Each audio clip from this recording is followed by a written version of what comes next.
Governor Sindh Kamran Khan Tessori کا سانحہ گل plaza کی جوڈیشل انکوائری کرانے کا مطالبہ۔ Sindh high court supreme court کی چیف جسٹس کو خط لکھنے کا اعلان۔ پریس کانفرنس میں کامران خان ٹیسوری نے کہا کہ لوگ پوچھ رہے ہیں کہ گل پلازہ میں آگ لگنے کے واقعے کا ذمہ دار کون ہے۔ سانحہ گل پلازہ کے ذمہ داروں کا تعین کیا جائے۔ ملبہ کسی پر ڈال کر سرخرو ہونے کی کوشش کی جا رہی ہے۔ لواحقین لاشیں لینے بیٹھے ہیں۔ یہاں سیاست اور سازش ہو رہی ہے۔ کوئی سیاست کرے گا تو سب کچا چٹھا کھول دوں گا۔ جس کا باپ شہید ہو گیا اس پر لاٹھی چارج کیوں کیا گیا؟ سیاست کرنے والوں، کراچی کے لوگوں کے دلوں میں نفرت آ چکی ہے۔ بے حسی کی انتہا کسی کے کان پر جوں نہیں رینگی۔ چیف منسٹر صاحب ذمہ داروں کا تعین کر کے سزا دی جائے۔ فیلڈ مارشل سید عاصم منیر سے کہوں گا کراچی آپ کا منتظر ہے۔ آپ بھی دیکھیں کہ کیس نے زیادتی کی ہے اور گورنر سندھ کا جاں بحق افراد کے لواحقین کو۔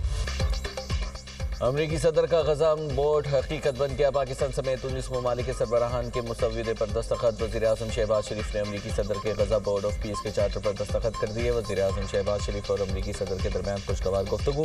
ٹرمپ کا دستخط کرنے پر وزیراعظم شہباز شریف سے اظہار تشکر۔ سعودی عرب، ترکی، قطر، کوسوو، پیراگوئے نے بھی غزہ بورڈ آف پیس کے چارٹر پر دستخط کیے۔ دستخط کرنے والے دیگر ممالک میں UAE، Hungary, Indonesia, Mongolia, Uzbekistan, Kazakhstan, Azerbaijan, Bahrain, اردن، ارجنٹائن، مراکش، بلغاریہ اور آرمینیا شامل۔ امریکی صدر ڈونلڈ ٹرمپ نے غزہ امن بورڈ کے مسودے پر دستخط کرنے والے رہنماؤں سے فرداً مصافحہ بھی کیا۔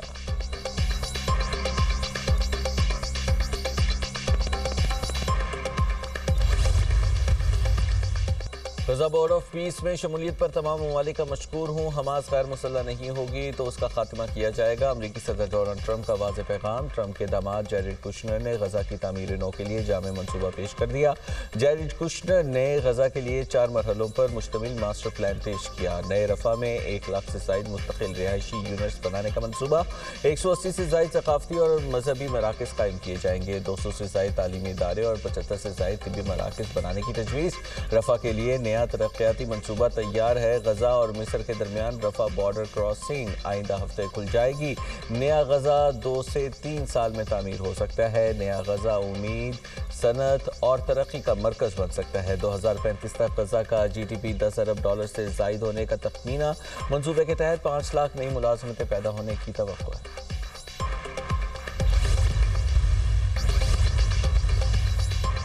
ملک کے بالائی علاقوں میں برف باری، سردی بڑھ گئی۔ بلوچستان کے مختلف اضلاع میں برف باری اور بارش۔ خلا عبداللہ میں 1 فٹ، چمن میں 10 انچ، زیارت میں 9 انچ اور پشین میں 6 انچ برف باری ریکارڈ کی گئی۔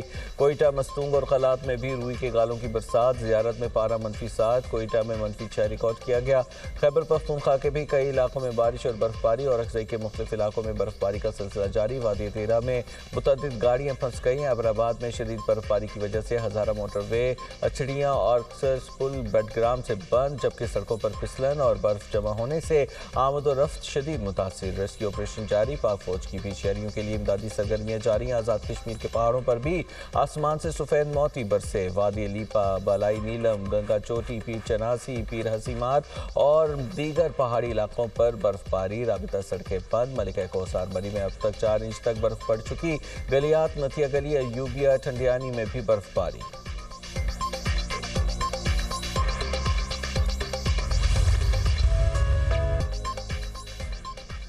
موسم کی انگڑائی۔ ملک کے کئی شہروں میں بارش، سردی کی شدت بڑھ گئی۔ کراچی سمیت سندھ کے کئی شہروں میں بادل برسے۔ حیدرآباد، لاڑکانہ، ٹھٹہ میں باران رحمت۔ لاہور سمیت پنجاب کے کئی شہروں میں بھی بارش۔ لاہور کے مختلف علاقوں میں بارش جل تھل ایک ہو گیا۔ شہر میں اوسطاً 2.8 ملی میٹر بارش ریکارڈ کی گئی۔ فیصل آباد، سرگودا، ویہاڑی، پیر محل میں بھی بادل برسے۔ راولپنڈی، اسلام آباد کے مختلف علاقوں میں بھی بوندا باندی۔ پشاور میں بھی بارش۔ چشتیہ، بہاول نگر، شورکوٹ، خانپور، منچن آباد میں بادلوں کی اننگز۔ ہری پور میں موسلادھار بارش۔ ندی نالوں میں طغیانی۔ گلیاں، بازار تالاب کا منظر پیش کرنے لگے۔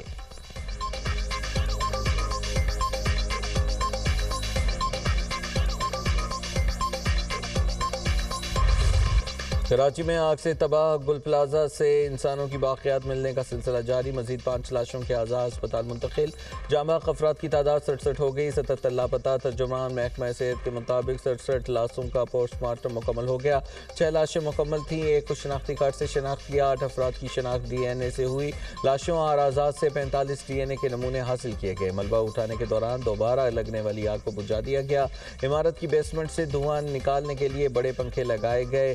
سندھ بلڈنگ کنٹرول اتھارٹی اور پاکستان انجینئرنگ کونسل کا گل پلازہ کا دورہ، ٹیکنیکل کمیٹی نے گل پلازے کو مفتوش قرار دے دیا، کمیٹی کی گل پلازے کو ریسکیو آپریشن کے بعد منہدم کرنے کی سفارش، گل پلازے سے متصل پلازز کا بھی معائنہ کیا گیا۔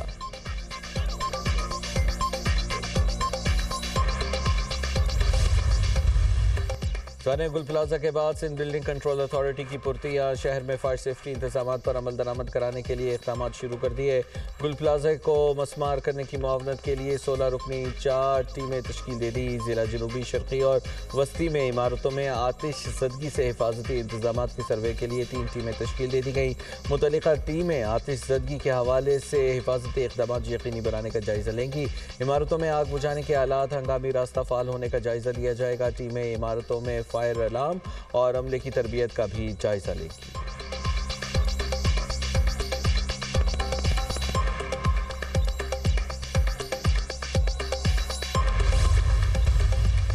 صوبہ اپنی ذمہ داری نہیں کر رہا، وفاق کو اختیار ہے انٹروین کرنے کا۔ یہاں پر روزانہ ڈیتھس ہو رہی ہیں، سانحات ہو رہے ہیں، 18 سال کم ہوتے ہیں کسی کو جج کرنے کے لیے۔ کوئی آئینی ترمیم کرنی ہے تو اس حکومت کے پاس اور یہ سارے اتحادیوں کے پاس ملا کر اتنے نمبر نہیں ہیں، اب یہاں بھی پیپلز پارٹی کی ضرورت پڑ گئی۔ اب اس چکر میں ان کو اب کھلی چھٹی ہے اس والی بات کی کہ بھئی وہ چونکہ ان کے پاس ایک بارگننگ پاور ہے، وہ کوئی قانون سازی نہیں ہونے دیں گے، اس لیے وہ سیاہ کریں سفید کریں، ان کو فی الحال 15 سالوں سے کوئی پوچھنے والا ہے نہیں۔ سندھ حکومت کی تحقیقاتی کمیٹی مسترد، ایم کیو ایم کا وزیر اعظم سے سانحہ گل پلازہ پر قومی کمیشن بنانے کا مطالبہ، پروگرام آن دی فرنٹ میں گفتگو کرتے ہوئے وفاقی وزیر صحت مصطفیٰ کمال نے کہا کہ یہ 18 سال کی تباہی اور بربادی کا تسلسل ہے، صوبہ اگر شہریوں کے جان و مال کی حفاظت نہ کرے تو وفاق کو مداخلت کی اجازت ہے، حکومت کے پاس قانون سازی کے لیے نمبرز پورے نہیں، پیپلز پارٹی کی ضرورت پڑتی ہے اور پیپلز پارٹی کو کوئی پوچھنے والا نہیں ہے، کراچی کو بیڈ گورننس کے حوالے نہیں کیا جا سکتا۔